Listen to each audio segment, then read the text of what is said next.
Hello Canucks fans and bienvenue at Montreal, the home of the 2022 NHL entry draft. We have coverage for your Vancouver Canucks with boots on the ground here in a rainy city of Montreal. The Vancouver Canucks possess the 15th overall pick in the upcoming draft, which begins with round 1 on Thursday at 4 o'clock Pacific time.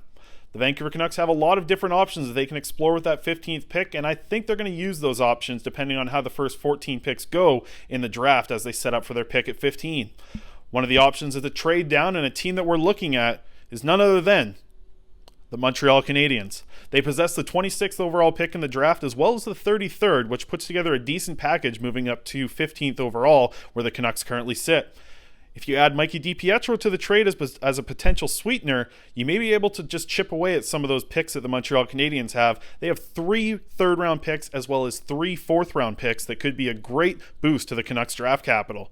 We know that they need quality, but we know that they need quantity as well in the Canucks prospect pool, so we could be looking at the Canucks still using that 15th overall pick if the right player is there for them. Now, when we talk about the right player, there's a couple players that could be sliding right into their laps. Brad Lambert, is he skilled enough? Is he going to be hockey smart enough? That's the big question when we talk about Brad Lambert. Obviously, he has the skill, one of the best skaters in the draft with a great shot as well, but can he put it all together to get to the NHL level? He might be a little bit of a risk for the Canucks at 15, but the payoff could be massive. Another player with massive payoff is Owen Pickering, the 6'5" defenseman out of the WHL who moves so well for a guy of his size and probably has the highest ceiling in this draft out of all defensemen. It could be a little bit of a reach going for Pickering, but we really like the player and love the person when he joined us on the Canucks Conversation podcast. Another option, which has just been simultaneously mentioned with the Vancouver Canucks, it feels like, over the past couple weeks, is Liam Öhgren out of Sweden. He is a left winger who can play both wings, as well as put up a ton of points at 5-on-5 and doesn't rely on power play just to put up goals. He's the type of player who goes to the net hard, and you'd love to see that from a guy who's just about to make the jump into the Allsvenskan League next year. Couple of defense options as well for the Vancouver Canucks, and we know they need them.